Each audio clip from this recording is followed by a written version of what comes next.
Les larmes montèrent aux yeux de Carole.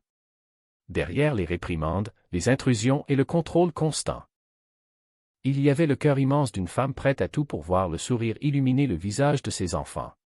« Merci, maman. »« Sincèrement, merci, » murmura Carole, touchée jusqu'au fond de l'âme par ce geste d'une incroyable humanité. Germaine se leva avec une dignité tranquille. « C'est cela que nous faisons, nous autres. Les mères de famille. Je ne suis pas seulement une reine du nettoyage, ni une simple marchande de légumes au grand marché. Je suis une maman. C'est mon véritable métier, ma vocation première et éternelle. » Elle se dirigea vers la porte, s'arrêtant un instant dans l'encadrement. « Et puis, si jamais il se comporte mal au téléphone. Tu sais très bien que j'ai toujours ma méthode secrète pour le remettre dans le droit chemin. » ajouta-t-elle avec un clin d'œil complice. Carole rit de bon cœur, un rire pur et cristallin qui effaça toutes les tensions de la journée. « Bonne nuit, maman. »« Bonne nuit, mon grand trésor. » Germaine Lebrun redescendit les escaliers de sa maison impeccable. Grand-papa dormait paisiblement dans son fauteuil. Bruno et Geneviève rêvaient à leur futur mariage. Carole regardait le petit bout de papier, la promesse d'un renouveau, d'une seconde chance avec le doux parfum de la nostalgie. La maison était calme, chaleureuse, débordante d'une affection sincère et indestructible. Dans le grand théâtre de la vie quotidienne, l'amour familial, avec toutes ses imperfections, ses éclats de rire et ses larmes de tendresse, demeurait la plus belle des représentations.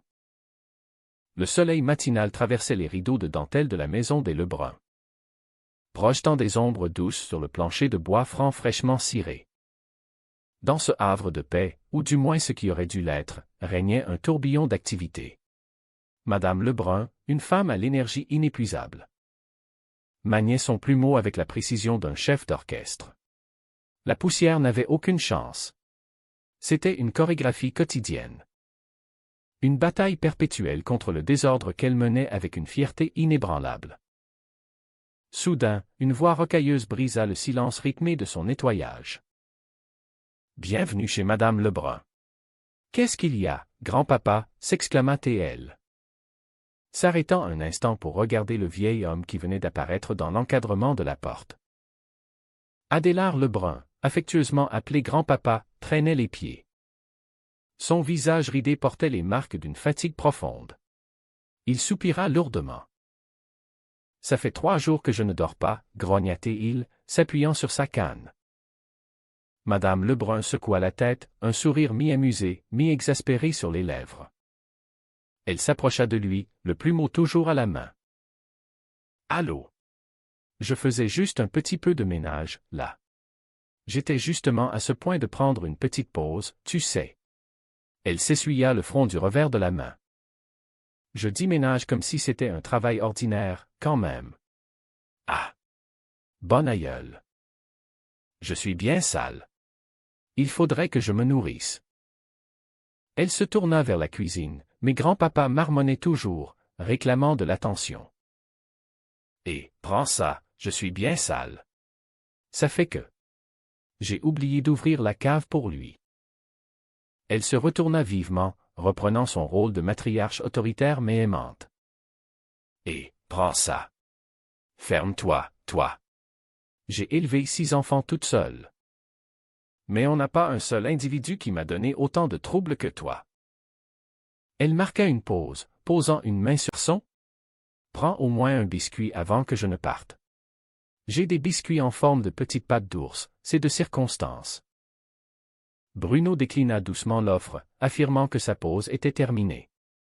Germaine repartit vers la maison, le cœur lourd, déterminée à trouver une solution pour recoller les morceaux du cœur brisé de son fils. Chapitre 4 – La consultation médicale et les angoisses nocturnes. Tard dans la nuit, la maison des Lebrun était enveloppée de silence.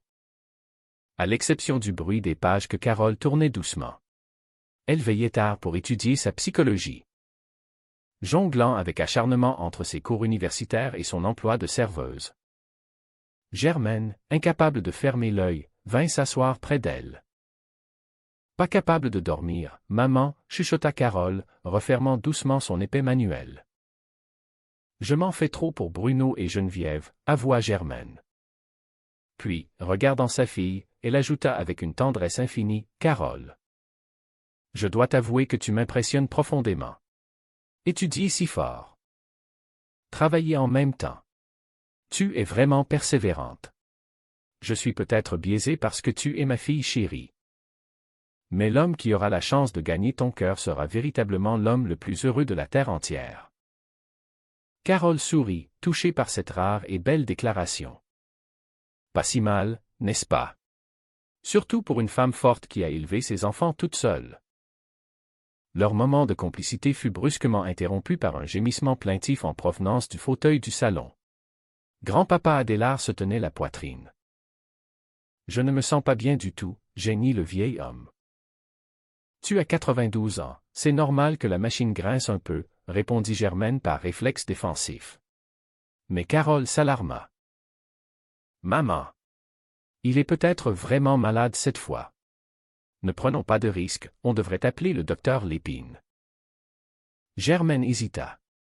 Le docteur Lépine était reconnu pour ses honoraires exorbitants, souvent demandés discrètement. Mais la santé de la famille passait avant tout. La tristesse du grand-père était en fait due à une terrible tragédie matinale, sa petite perruche adorée avait rendu l'âme. La peine avait déclenché chez lui une série de douleurs psychosomatiques intenses. Le docteur Lépine arriva avec sa mallette noire, l'air grave et affairé. Il écouta les plaintes d'Adélard concernant les douleurs qui descendaient le long de sa colonne vertébrale. Madame Lebrun, je vais devoir procéder à des examens plus approfondis. Je vais avoir besoin de divers échantillons médicaux de monsieur votre beau-père. Annonça le médecin de façon très professionnelle. Adélard, feignant l'incompréhension pour faire tourner le médecin en bourrique, regarda Germaine. Le quiproquo médical qui s'ensuivit fut digne d'une grande comédie théâtrale. Le docteur tenta maladroitement d'expliquer les procédures d'examen basiques, parlant de température et d'examen de routine. Tandis que le vieil homme faisait semblant de ne rien entendre et que Germaine traduisait les termes médicaux en langage direct et coloré. Finalement, pour rassurer tout le monde, Germaine offrit un bon café au médecin. Le rire éclata dans la cuisine lorsqu'elle surprit grand-papa en train de chercher la petite radio disparue sous ses couvertures.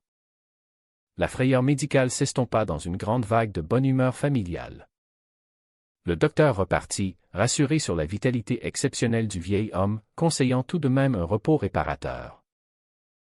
Chapitre 5 – L'art délicat de la psychothérapie improvisée. Le lendemain, Germaine était tourmentée par une seule idée, sauver le couple de son fils.